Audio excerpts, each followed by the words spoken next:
Are you feeling exhausted by the constant demands of teaching? Do you find yourself wondering if there's a way to balance both your career and your well-being without burning out? Welcome to Unlock Your Teaching Potential, your permission slip to hit the brakes, recharge, and reignite your joy for teaching and living. I'm Dr. Jen Rafferty, former music teacher, author, TEDx speaker, and founder of Empowered Educator. And I've been where you are, exhausted, overwhelmed, and just trying to get through the day, making it all work. So each week, I'll bring you short, powerful episodes with actionable tools to help you reclaim your energy, set boundaries, and step into your full potential, both in and out of your role as an educator. So take a breath and let's dive in. It's time to unlock your teaching potential because the world needs you at your best. Hello and welcome back. It is so good to be here with you. I am joining you today drinking my delicious cup of cinnamon spice tea as it's warming up my fingers on this cold winter day. And I wanted to actually start today's episode with a comment that somebody shared on one of the feedback forums from our class Thrive.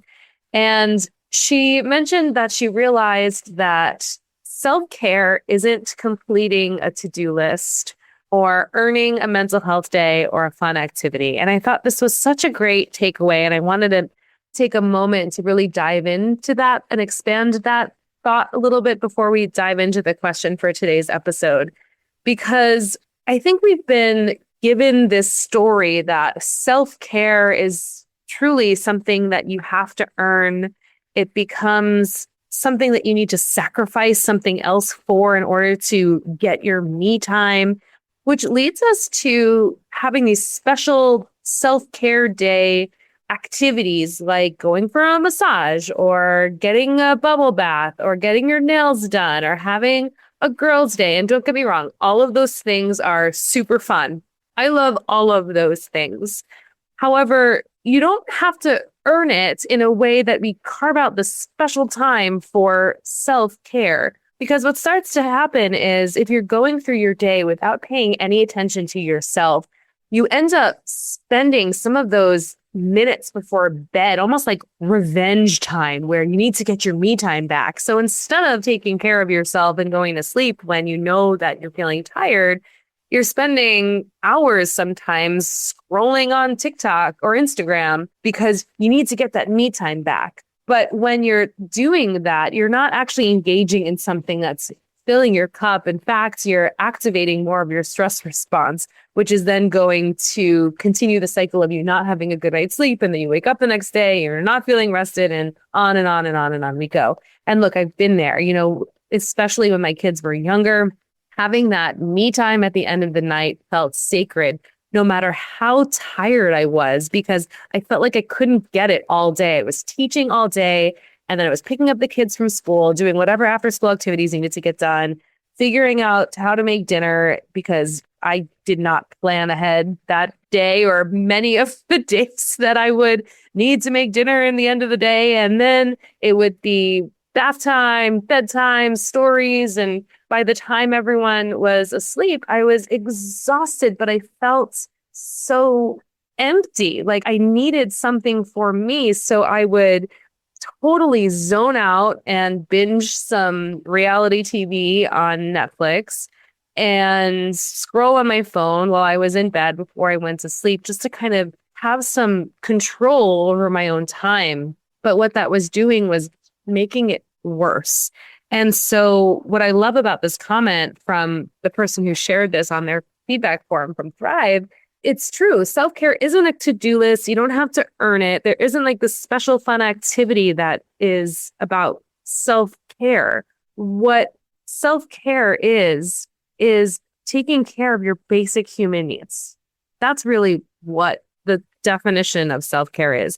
Our society has turned it into something completely different that costs money and lots of time and is treated like some sort of treat. It's something that you have access to all the time, and it is essential for you as a human being.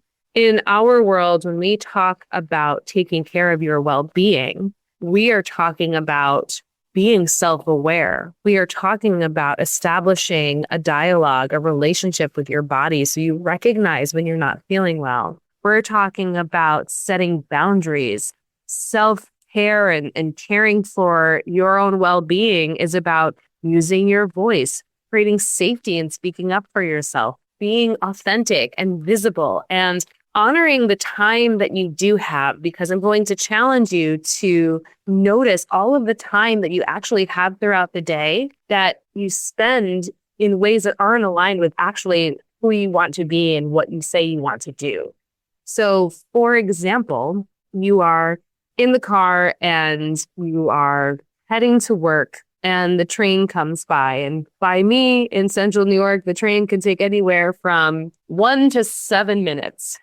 And so here's an opportunity to either use that time to feel frustrated and choose to feel annoyed that now you're sitting in this traffic and you have to wait until this train passes by for you to get to where you want to go. Or you can choose that this 1 to 7 minutes is a gift that you get to have as a moment of reflection. What a perfect time to do a breathing exercise or some tapping that you can do to regulate your nervous system a little bit. Some gratitude of something that you're feeling particularly thankful for in that moment.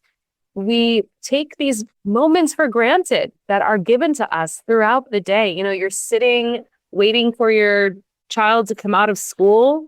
Instead of scrolling on Instagram or checking your email, have that time to have your favorite book in the car and read a couple pages.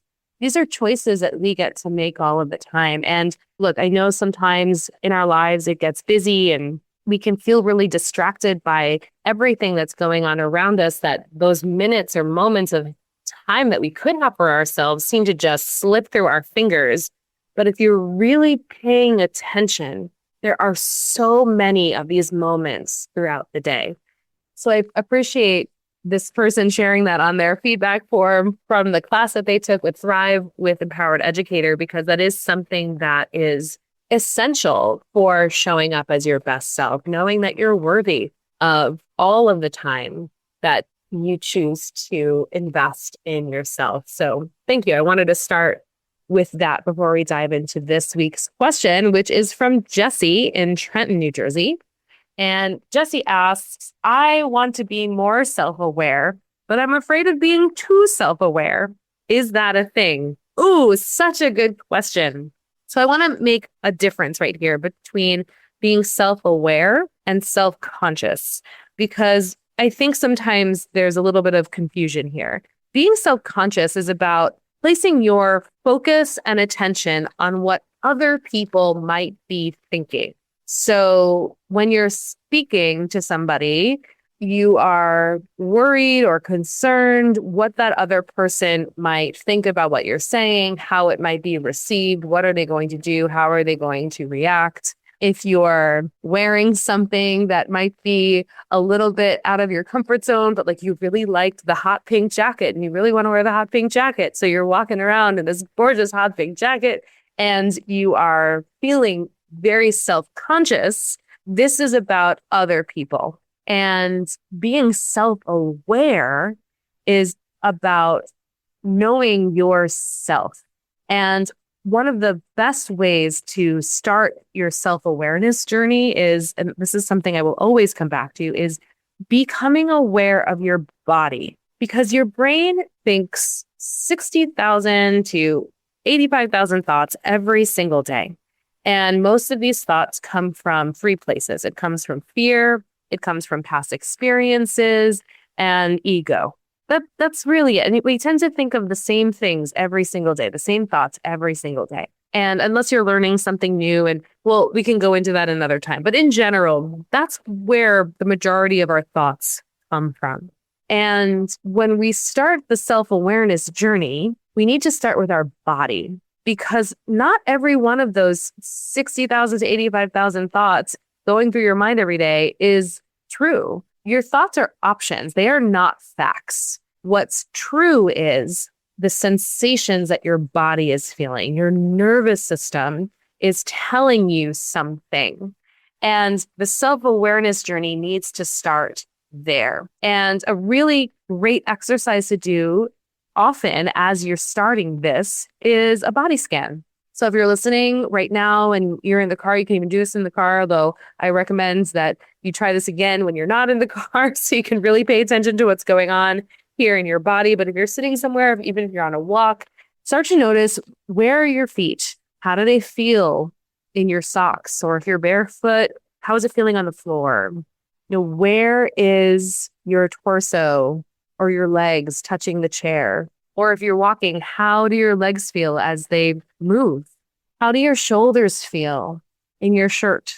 Can you feel the fabric on your shoulders? Where are your arms? Can you feel the weight of your arms at your sides or in your lap? Notice your neck. Is it loose? Is it tight? You don't need to shift anything. We're just noticing. Bring your attention to your forehead. Is it tight? Is your brow furrowed? Is there ease in your forehead? Now bring your attention to the top of your head and see if you can notice how your hair feels, if you have hair, or if you don't have hair. How does the air feel on your head? And something as simple as doing this body scan gets your focus and attention to where the information is.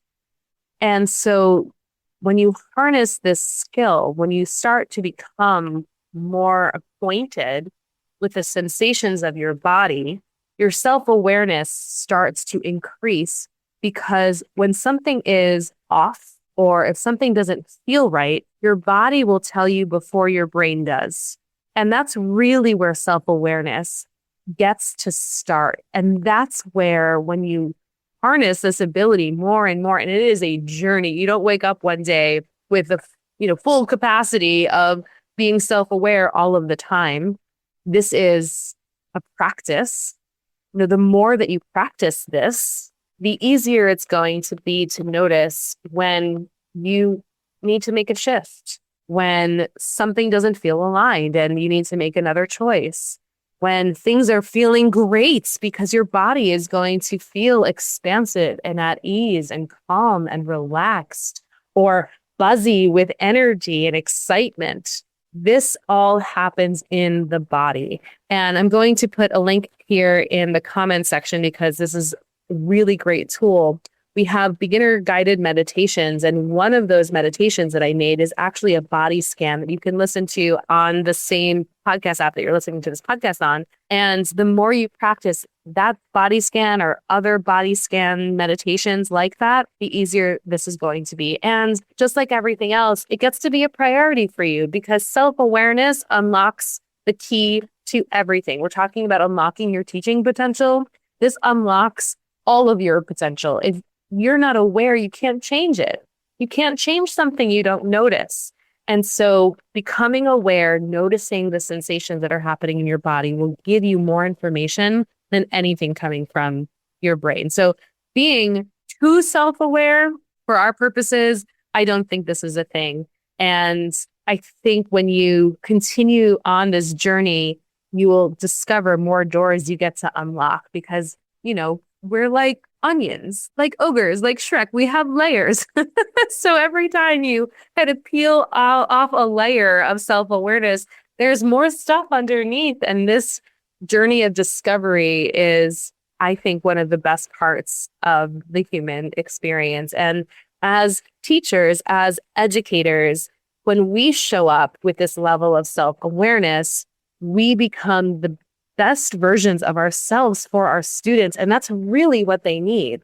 Right now, our kids are living in a generation where everyone is stressed and activated. Their nervous systems are just so jacked up. They're through the roof. And we know that our best learning, our best growing, our best evolving can't happen with that kind of environment.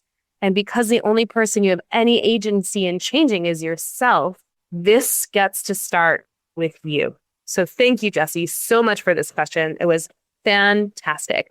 And if you're listening right now and you have a question that you want answered on the show, send it to hello@empowerededucator.com with the subject line, podcast.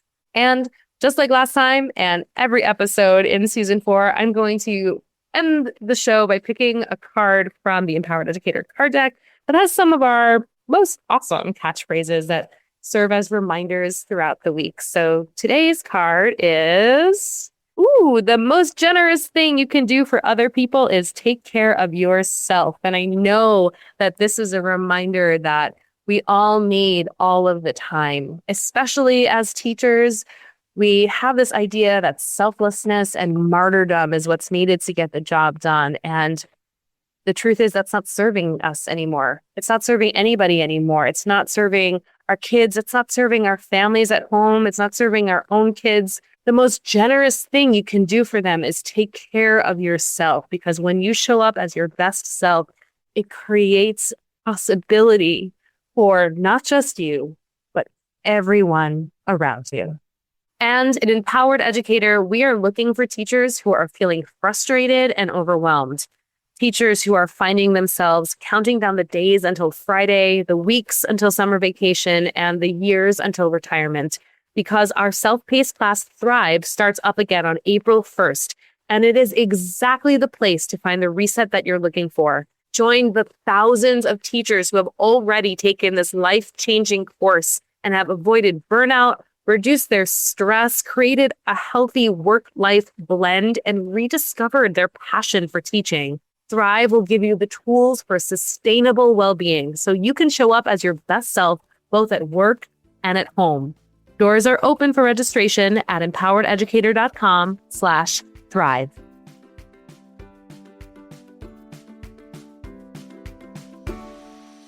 Remember, the most generous thing that you can do for your students is take care of yourself. So if you found today's episode helpful, be sure to subscribe so you never miss a moment of inspiration. And if you're loving the show, I'd love for you to leave a review. This helps more educators like you find the space to unlock their teaching potential too. Until next time, please remember that you are a gift to this world, so act accordingly. See you soon.